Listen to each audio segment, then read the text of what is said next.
Hello, everyone, and welcome to my solo edition with the addition of our producer, Clara Roberts. But welcome to my solo edition of the Fans from the Stands podcast as uh, Mr. Damon Jones will not be able to join us tonight. I think he's getting prepared for the Super Bowl, but who knows? But yeah, we're here. We're here tonight. And we're going to talk about the Super Bowl among other things that are happening in sports tonight, this week. So let's get into it right now. Definitely. Go ahead. All right. So the first thing we're going to start off with is actually the big event that is tomorrow, the NFL's Super Bowl. You have the San Francisco 49ers versus the Kansas City Chiefs. Now, we're going to go through everything and our predictions for what is going to happen during tomorrow night's game. I'll start off the bat in saying that just starting in the middle, starting with the halftime show, I believe that Usher is a very talented artist. He's a legend basically, and he's gonna perform all his hit records. So we're gonna be ready for a fun and exciting halftime show, which is expected to have a few guests involved. So yeah. So real quick here, your matchup predictor from ESPN has San Francisco 49ers 59.4% to 40.6 as the victor for tomorrow. Ooh. I don't agree with that, but let's see. I don't agree with that. So I'm going to give you a couple little stats here. This is your season leaders between rushing yards, receiving yards, and passing yards. So we'll start with passing yards. You got Purdy, who is 308 to 444, 4,280 yards, 31 touchdowns, 11 interceptions. Okay. You know what? I'm just going to give you the yards, touchdowns, and interceptions on this one. Okay. You got Mahomes, who's at 4,183 yards, 27 touchdowns, 14 interceptions. Okay. That's a tight right there. Those two guys are really tight. Yeah. Then on the receiving rushing yards, you have McCaffrey. He's got 272 carries, 1,459 yards, 14 touchdowns for the season. Wow. And then you have for Kansas City, Pacheco. Pacheco. 205 carries, 935 yards for 7 touchdowns. Okay. That's pretty good. That's not contest. Actually, that's not. Yeah, actually, it's not. Yeah, it's not that good, but it's now okay. Your receiving yards is really tight. Okay. Ayuk.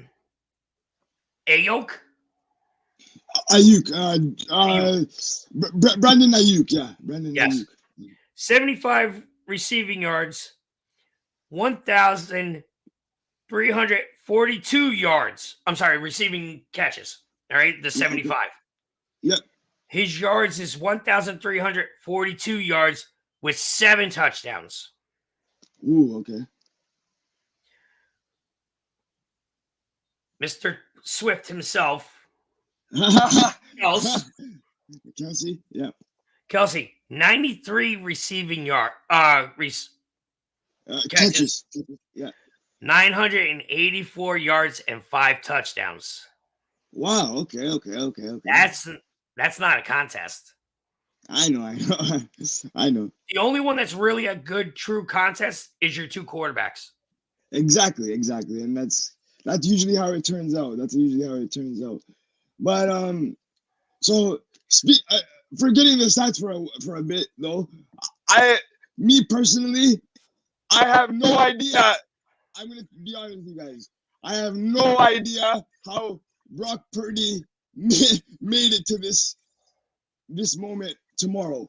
Because you know why I say that? Because like I don't see him.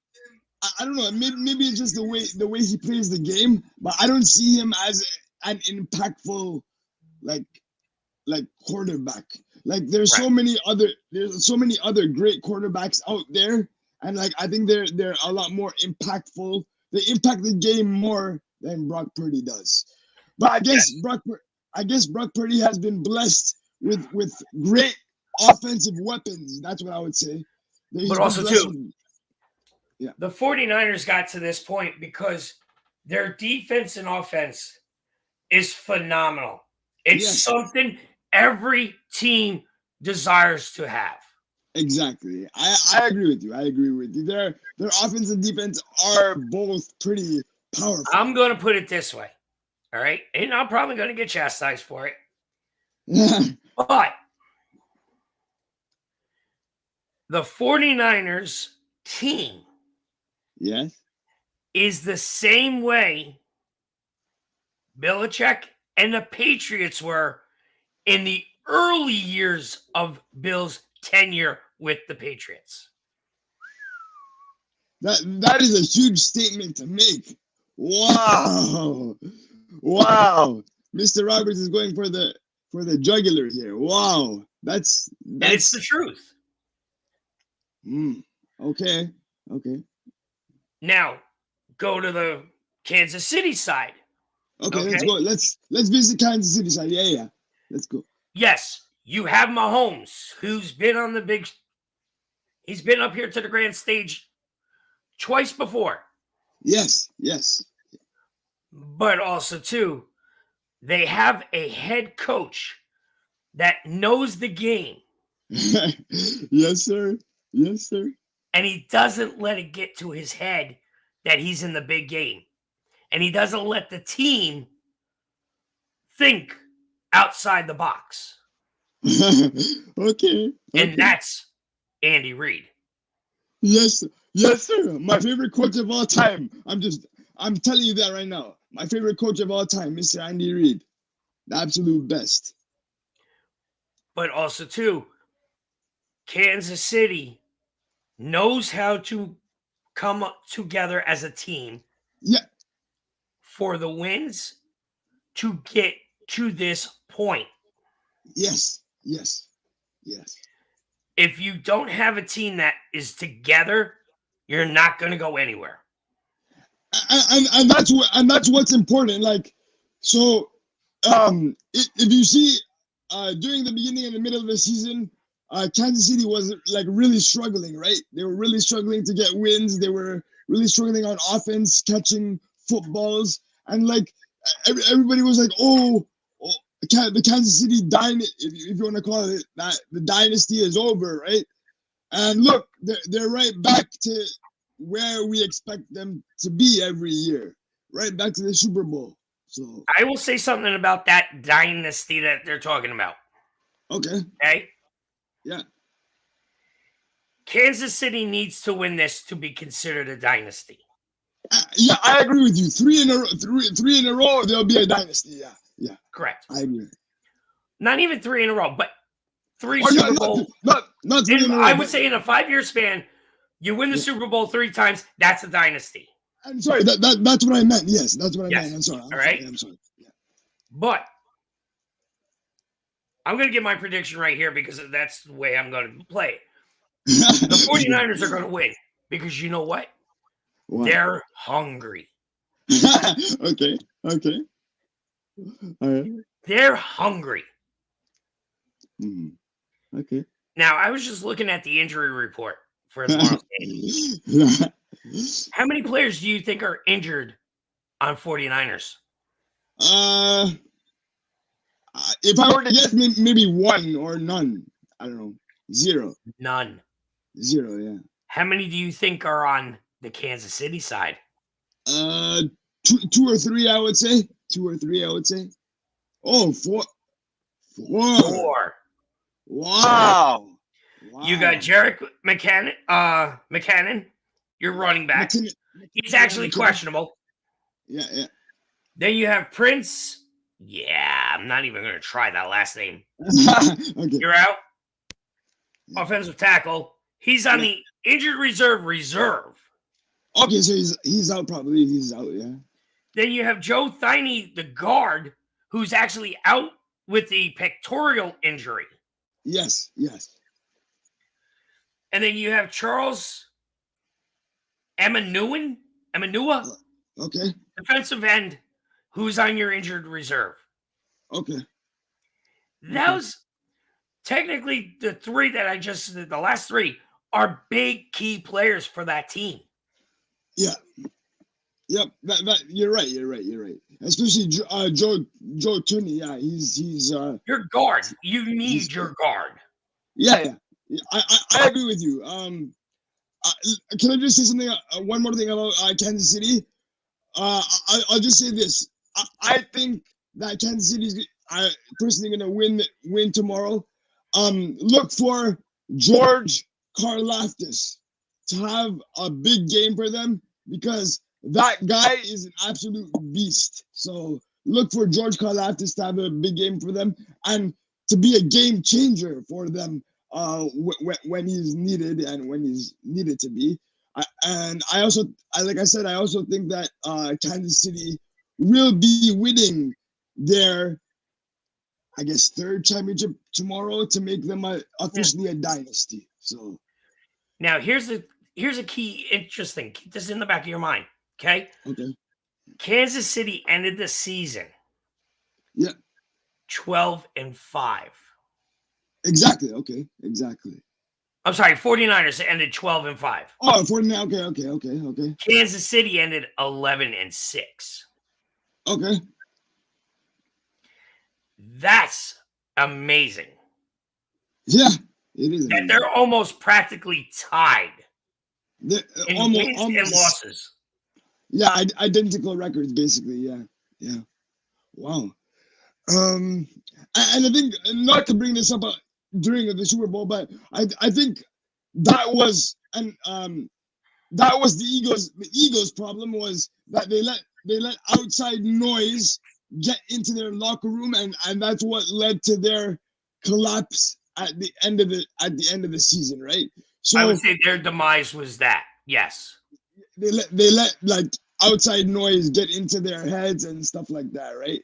So I would say in terms of the Eagles, I would say that I expect them to improve from this year and be back at the Super Bowl next year. I'm predicting it already because we have Vic Fangio back as our defensive coordinator, and that's exactly who we need. So, and we have an offensive coordinator in Kellen Moore who actually runs a motion offense, which Jalen Hurts, that's what he's usually accustomed to, right? A motion offense where he can move around and players move around and stuff like that, right? So it's not going to be a standstill offense next year, and the Eagles will be back to prominence next year. But also, too, what teams need to start realizing, okay?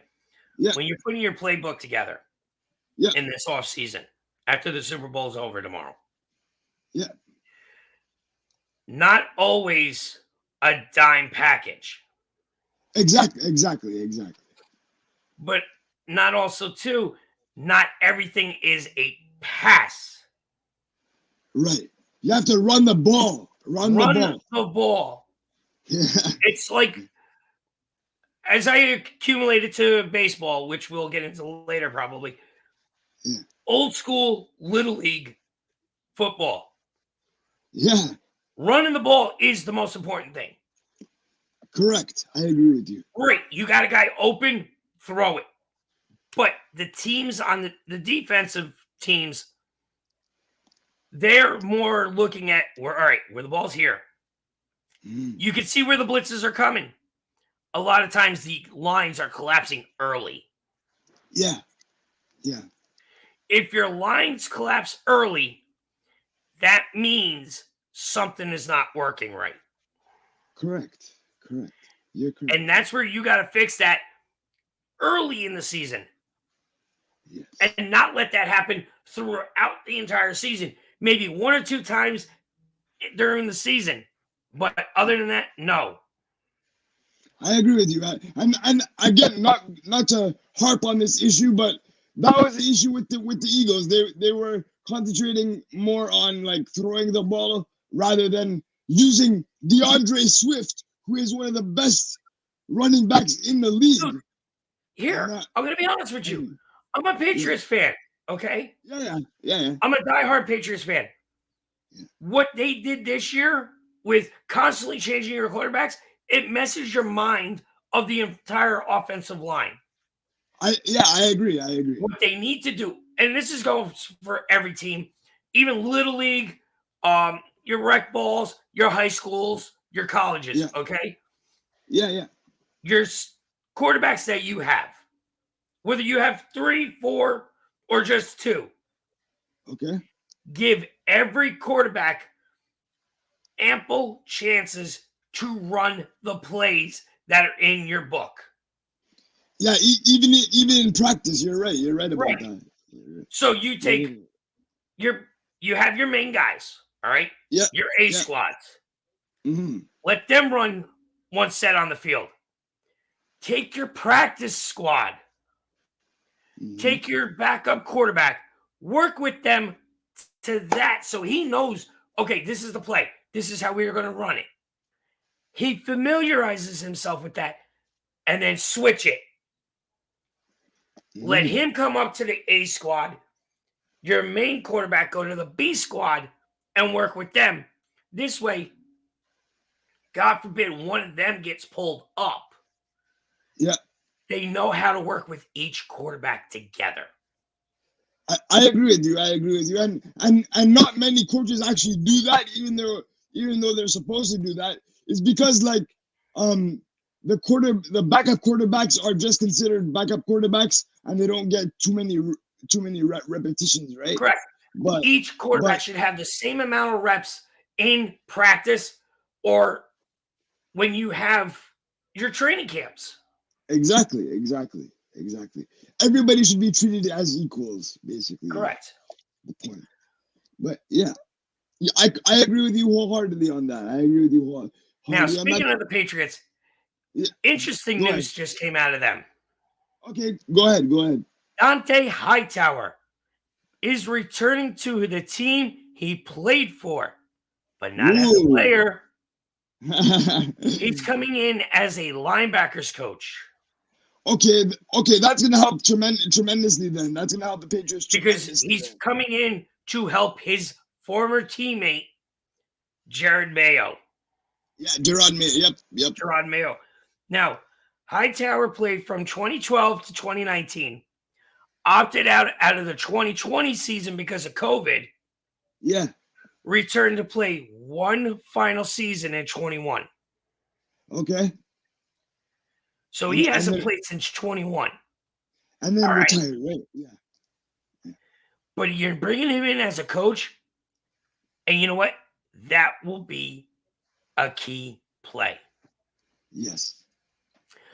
I look at it this way. If a player retires, all right, and you have an offensive coordinator, defensive coordinator, linebackers coach, quarterbacks coach, whatever it is, if the player that retires is in that particular position, knows the plays, has the idea of how to come up with plays, give them the chance. You think so?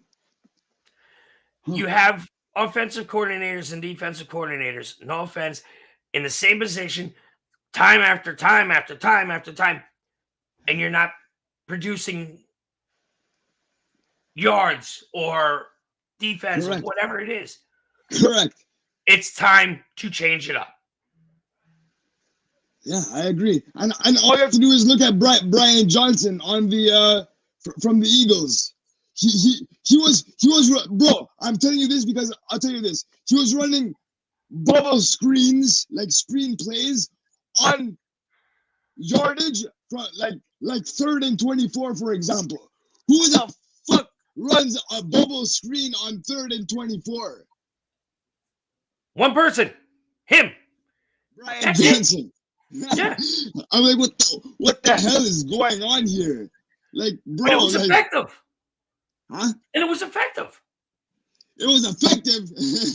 It was effective. That's probably what got him fired. That's probably what got him fired. Well, yeah.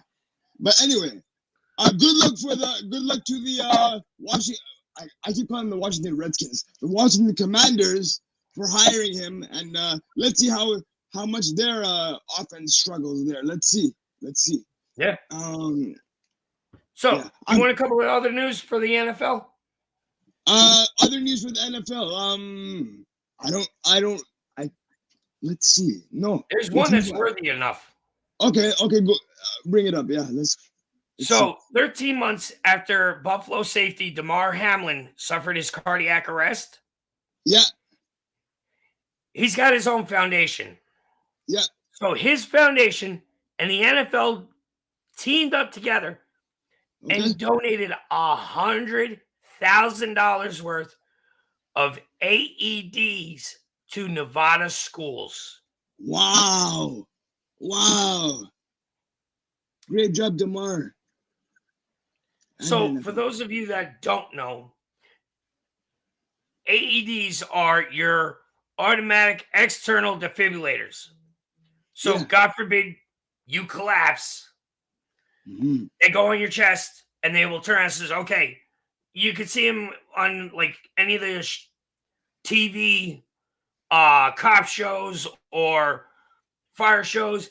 They're turn and tell you, okay, no pulse, charging. That's what this is. Yeah. It's a secondary to CPR.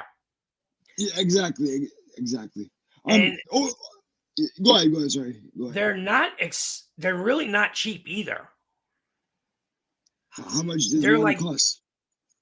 I believe they're roughly around anywhere between $5,000 to $10,000. Holy crap! Okay. Wow. Jesus.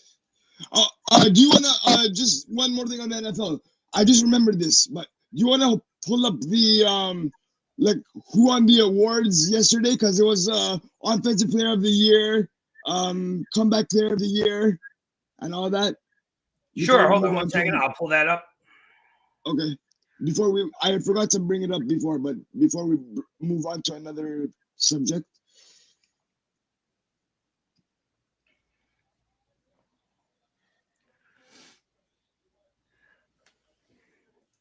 So, all right.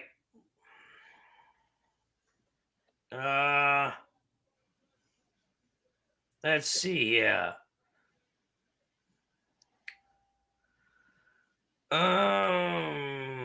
Yeah. Trying to see how if they give the list. Okay. So your 2024 award winners, MVP. Yep. Baltimore Ravens quarterback Lamar Jackson. Yeah, that's well deserved in my opinion. He did a great job during the season, for sure. I bet you Dame is gonna be happy about that award right there because he's a Baltimore Ravens fan. Shout out to Dame, by the way. He'll be back. We'll all be back next week. Regular scheduled programming. No worries, guys. Now here's a good one. Yep. This next player is coming from the 49ers. Okay. Okay. And is for the offensive player of the year. Mm-hmm. It is the first time the 49ers have an offensive player of the year since Jerry Rice. Oh, God. That was ages ago. And that is Mr. Christian McCaffrey. You know what? Shout out to Christian McCaffrey. He's an absolute beast. He might be the game changer that the 49ers need to win tomorrow. So let's see. Now, there's a lot of history that was made yesterday because the next one is Defensive Player of the Year. And this person was the 2017 #1 pick. Yeah.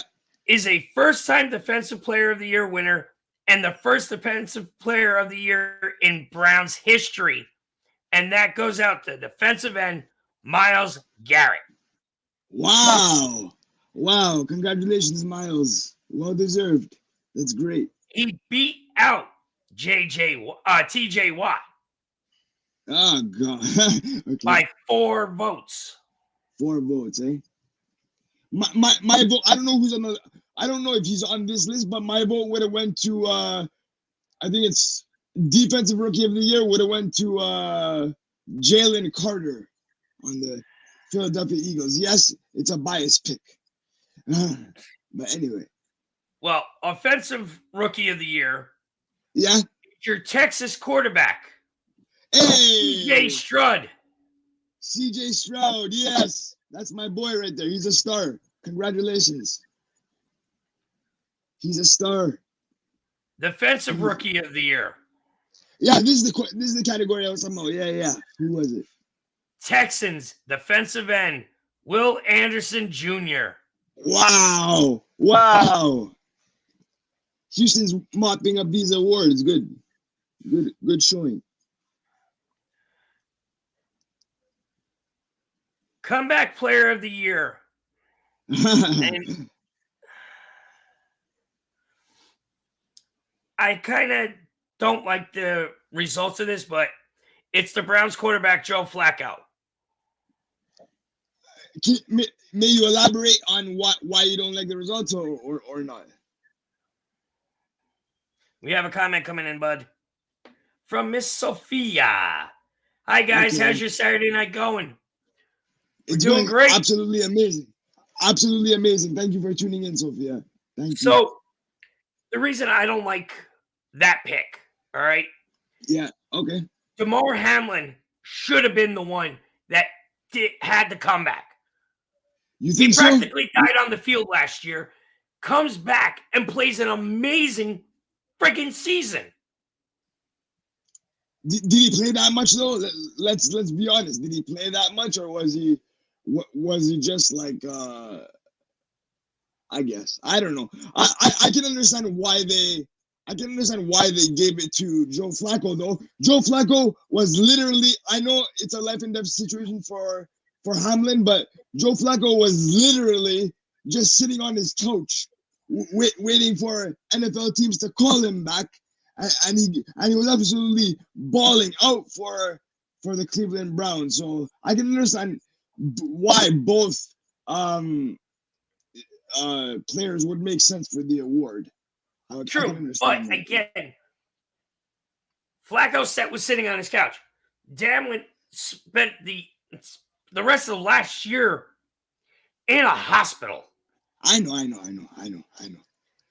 For somebody to come back from having practically died on the field, that should have gotten it. In my opinion, that should have gotten it.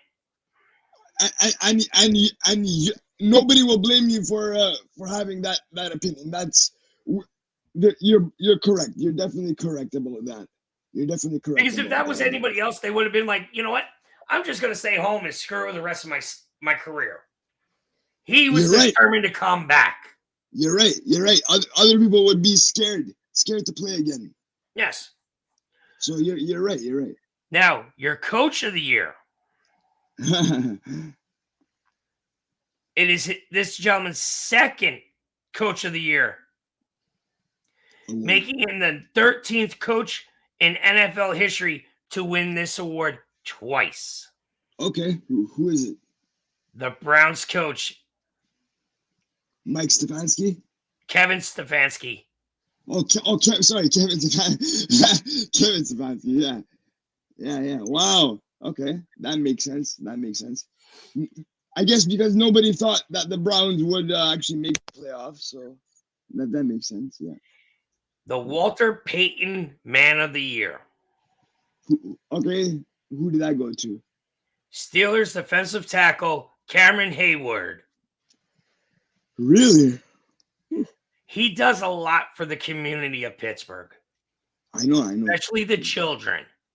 Yeah. That is one. I give them credit for players to remember where they came from or work in the community that they play for. Yeah. Yeah. They don't look for the gratitude. Like, oh, he did this. He did it out of the kindness of his heart. Correct. So, yes, winning that award, perfect. I agree. Assistant Coach of the Year. Assistant coach, yeah. Browns defensive coordinator Jim Schwartz. That's hilarious, man. That's hilarious, Mr. Jim Schwartz. Actually, I shouldn't laugh. He's the defensive coordinator that we won a Super Bowl with, so I shouldn't laugh. But anyway, congrats, Mr. Schwartz. Now, the FedEx Air and Ground Players of the Year. Okay. Are 2 players that will be in tomorrow's Super Bowl. Okay. Wow. 49ers quarterback Brock Purdy and 49ers running back Christian McCaffrey. Yeah. That makes sense. Okay. Art Rooney Sportsmanship Award is given to Seahawks linebacker Bobby Wagner. Bobby Wagner, right? Okay. That makes sense. Congratulations. Celebration of the Year. Never heard of this before. Okay. Who do you think that one went to? Celebration of the Year. I gotta remember all the celebrations now. Probably Miami Dolphins. Tyreek Hill. Nope. No. Giants quarterback Tommy DeVito. That's hilarious. Does it say the name of it? Does it say the name of the celebration there or no? It's just celebration of the year. Okay. Well, I don't remember his celebration, so I don't know. Exactly. Yeah. Moment of the year. Okay.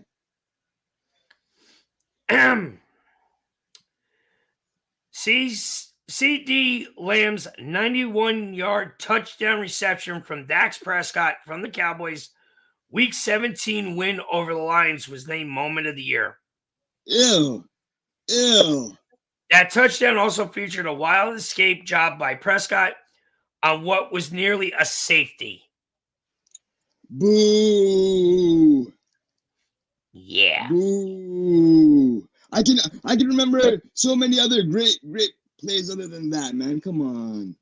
The NFL And those were your moments from last night. Okay. Perfect. Now, before we go to another subject, yeah. Remember, news just broke that the NFL will be on Amazon for one playoff game next year. Yeah. Mm-hmm. And before we switch to another topic again, I think I saw something or I heard something that made it seem like the NFL and Warner Brothers or something like that, they're gonna have their own like streaming platform or something. I don't know. Something like that, yeah. Yeah, we're gonna read into it more and get back to you on it next week, okay? Because yes. I just saw that like before the show, so I didn't get to read about it too much, but yeah, we'll expand on it next show. Definitely. All right. What's your next topic? Okay, the next topic that I want to get into is if we can switch gears a little bit to the NBA before we head out here to the NBA. If that's okay with you, Mr. Roberts? Go ahead. So what I want to talk about is I would say the surging Los Angeles Clippers. Now, I'm going to tell you this. I'm from Toronto. The Toronto Raptors are my team. but I have a special connection to the LA Clippers, as two of my favorite players of all time, Russell Westbrook and Kawhi Leonard, both play on the same team. And for those who don't know, Kawhi Leonard is the key part of the reason, or the key piece to the reason why the Toronto Raptors won the championship in 2019. So I will always have a keen liking to Kawhi Leonard. So what I wanted to say about the Clippers is they're on a roll right now, and I don't see anybody, barring injury, I don't see anybody stopping the Clippers on their quest for the franchise's first ever NBA championship. So hopefully this is the season that the Clippers win the championship. And I and stop all the Lakers LA Lakers talk, because I'm kind of tired of that and LeBron James. But anyway, go ahead.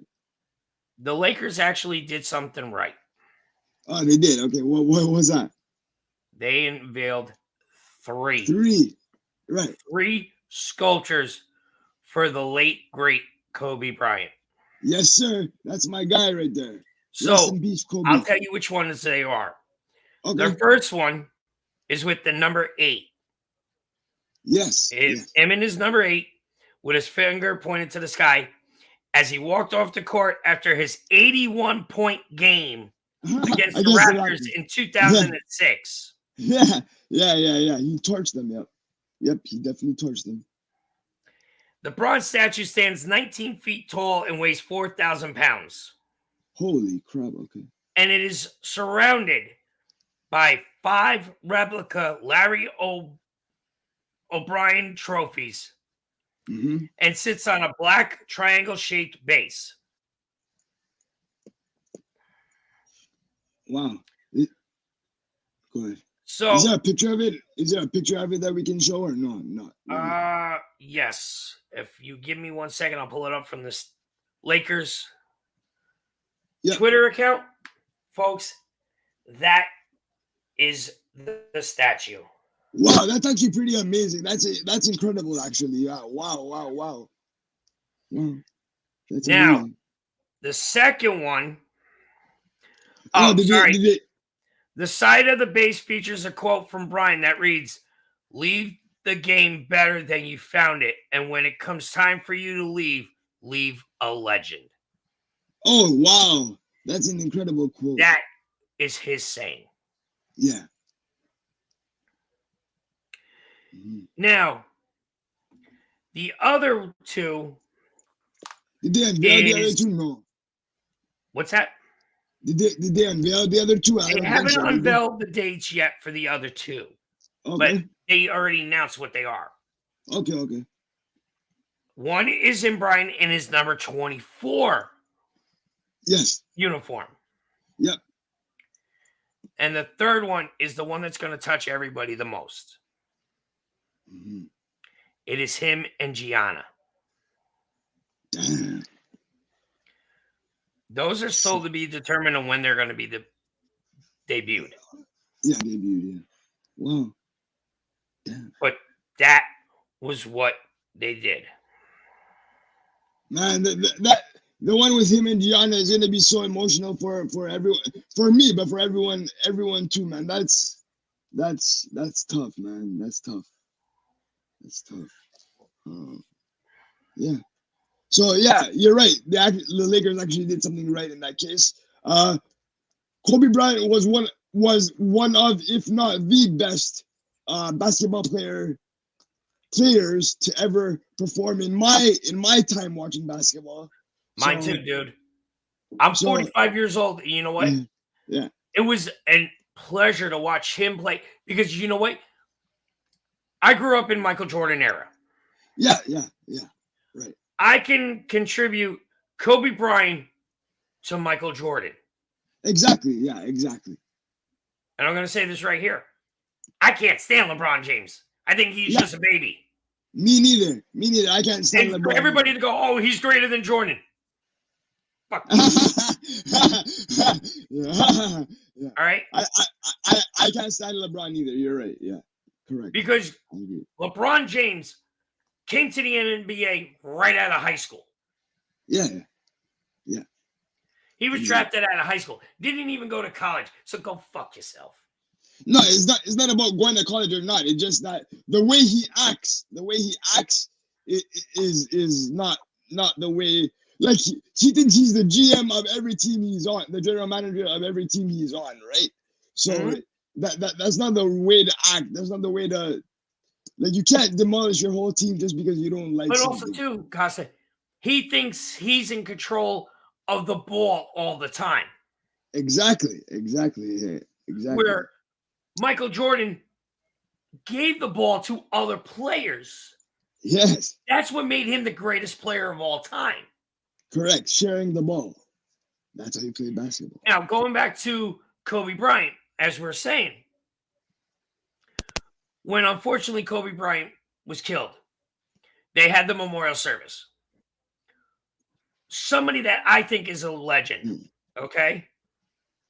Yeah. Played for the Phoenix Suns, Miami Heat, and the LA Lakers, and that is Shaquille O'Neal. Yes. He's definitely a legend. Shaquille O'Neal broke down at there. So did Michael Jordan. Yeah. Because Michael Jordan said it right there on the stage. You're never going to see another player like Kobe. Exactly. And that is the God's honest truth. Correct. Everybody's going to try to imitate him, but you're never going to have the same. Never. That's like in NASCAR. Dale Earnhardt Sr. died in 2001 at the Daytona 500. Yeah. Everybody's been trying to be just like the Intimidator, and you're not going to be. You're not. It's impossible. It's impossible to do that. Absolutely. But yeah. And speaking of that, what? Speaking of NASCAR, okay, you actually have the Daytona 500 coming up. It's this soon. Okay, I didn't realize that. No, it is the next one. Oh, next weekend. Oh wow! Oh wow! Okay, I didn't even realize it was that close. Wow. Do you watch? I don't watch. I haven't watched in years, but I might actually watch it. Yeah. But also, there was a little sad news that came out of NASCAR a couple of weeks ago. Okay, go ahead. Go get actually back in December. And that is 3-time NASCAR champion in the 70s. Carl Yarborough passed away at the age of 84. Damn. He had 4 Daytona 500 victories, 5 Southern 500 wins in his home track of Darlington Raceway. Wow. His 3 championships was 76, 77, and 78. Yeah. He made him the only driver to win 3 straight NASCAR titles until Jimmy Johnson ran 5 in a row from 2006 to 2010.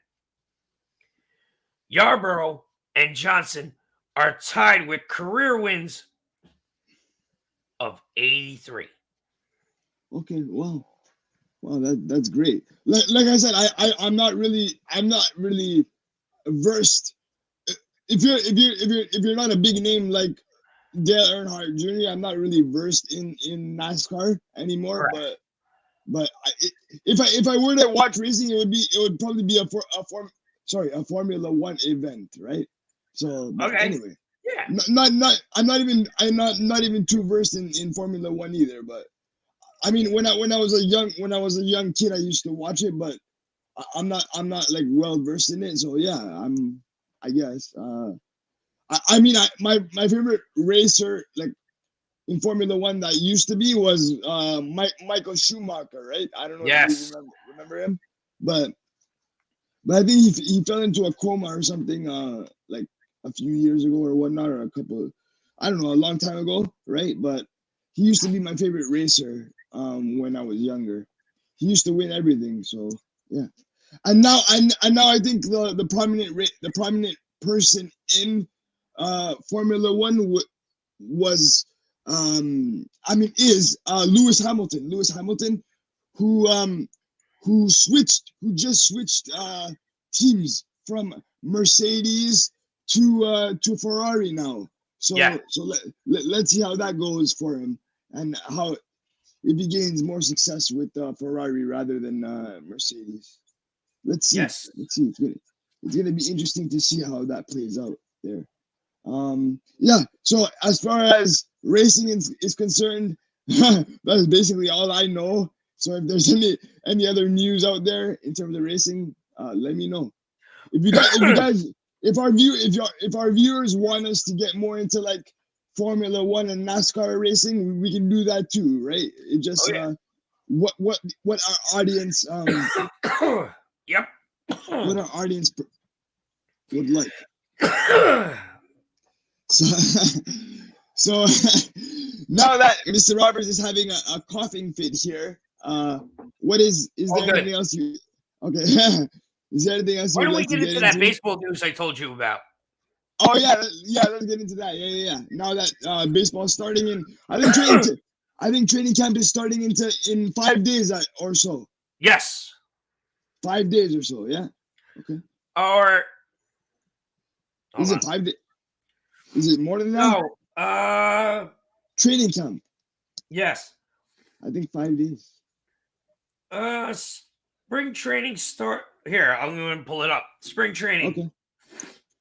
Okay. Yeah. It's a few days. A few days from now, yeah? Yeah, okay. Yep. That's good. So yeah, let's get into some baseball talk here. Yeah. What's up? What's on the news on the docket here? For those of you who are in the New York, New Jersey area like myself, former Mets general manager Billy Eppler has been suspended for fabricating injuries. Oh, wow. Former New York Mets general manager was suspended through the 2024 World Series on Friday by Commissioner Rob Manfred, who concluded that he directed the team to fabricate injuries to create open roster spots. Wow. No Mets medical or athletic training personnel were mentioned in the announcement by Major League Baseball. Oh, God damn. Wow. This stems from the 2022 and 2023 season. Yeah. The scheme involved fabricating injuries for up to a dozen players. An anonymous letter from within the organization tipped off MLB. Oh, wow. So there's an internal snitch. So somebody internally saw what was going on and hit that red flag. Yeah. A whistleblower. Yep. Wow. In a statement given to multiple media outlets, Eppler said he cooperated fully and transparently with MLB's investigation, and I accept their decision. Okay. So Eppler was the general manager from November 2021 until he quit October 5th, 3 days after owner Steve Cohen hired David Stearns as president of baseball operation. Wow. Okay. Eppler resigned the day the investigation went public. When did it go? Wasn't it like yesterday? When did it go public? Well, October 5th is when it technically went public. It was concluded the other day. Oh, okay. Sorry, yeah, sorry, I misunderstood. And Cohen and former manager Buck Showalter were not mentioned in the public findings of the commissioner. Okay, so they're only blaming Epler then, yeah, basically. Yes. Okay. The Mets now consider the matter closed. Yeah, well, there you go with another garbage New York team that's in the dumps. And also, another big news: two-time AL Cy Young's winner, Cobbler retires.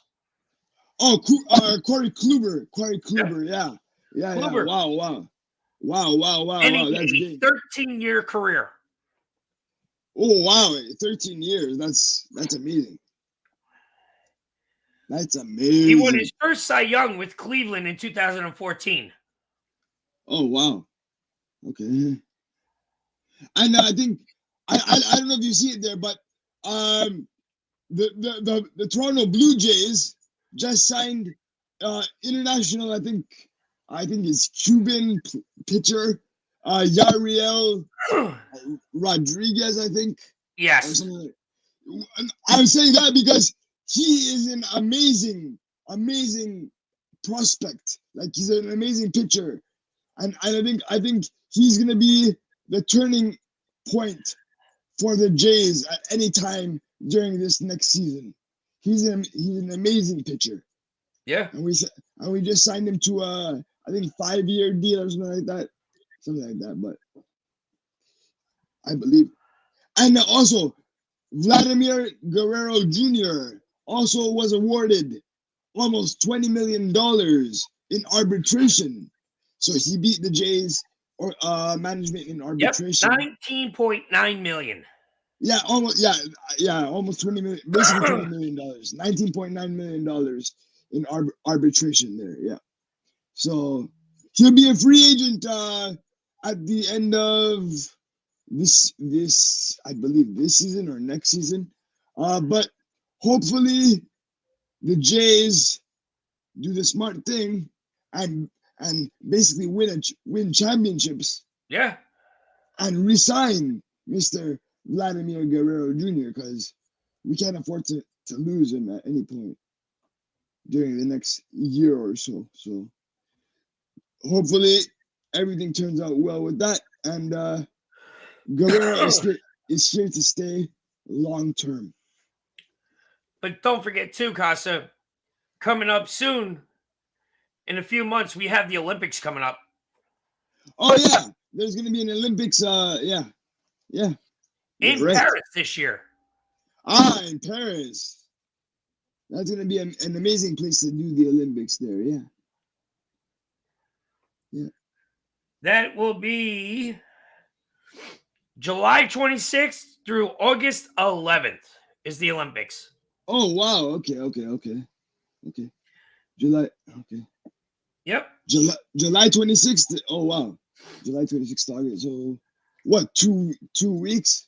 Something like that, yeah. Okay. It's Paris this year.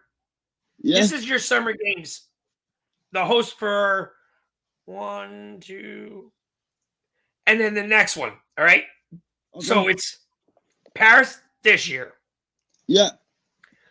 In 28, it is right here in the United States. It's right here. It's right here in North America, right? So no, yeah. I'm just thinking. Is that 2026? Wait. It's every 4 years. I know. But there's something in 2026 that's winter. Here. Yeah, winter, right? Winter Olympics. Yeah. Okay. And the one that's here in the States is in Los Angeles. Oh, it is. Okay.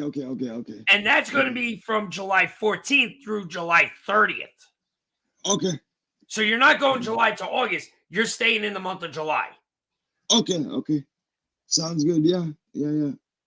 Sounds good. It should be you know what? Anytime North America gets an Olympics or a World Cup, for that matter, because the World Cup is coming up soon, it's gonna be some exciting times for our economy here. Speaking of the World Cup. Yeah. The finals for the World Cup will be held here in New Jersey at the MetLife Stadium. Yes, I heard about that. Yes, sir. That's going to be great. Also, real quick. Yeah, go ahead. The 2026 Winter Olympics is going to be held in Turin. Oh, Turin. That's what it is. Yeah, Turin. Okay. In Turin. Okay. That's what it was. Yeah. Yep. All right. So yeah, like you said, the 2020. Let's talk about the 2026 for a bit, though. Like the fact that like I said, North America is gonna have a World Cup or whatnot. That's gonna be friggin' incredible, man. That's amazing. Like to be able to see players like Lionel Messi and other big players still being able to play. That's a dream come true right there for me. Yeah. Not that I don't see them playing on TV or anywhere else, but it's basically in our backyard. Yeah, go ahead. Hold on. I made a mistake. Okay. The 2026 will be held in Italy. Italy. Okay. It is in Milan and Cortina di Piazza. Okay. Sorry, guys. I'm not Italian. I'm not pronouncing that name right. I know it. It's okay. No worries. But that's who has the 2026 Winter Olympics. Italy. Okay, Italy. Yes. That's going to be amazing, too. Wow. The 2030 has not been determined yet. Right. Okay. Wow. It'll be the fourth hosted in Italy, which the last time was 2006, and that was in Turin. Okay. The last time was 2006, right? And that was in Turin. That was yes. in Turin, Italy, right? Okay. Wow. Such interesting things going on here. Man. Well, like I said, man. So I'm most interested in the World Cup that's coming, on the Olympics that's coming here. And like I said, to be able to see Leo Messi play basically in my own backyard is gonna be absolutely incredible. You brought that up. Hold on, I just saw something about that. Okay. Where was it? All right, hold on. Literally, I just saw something about that. Okay. Take your time. No worries.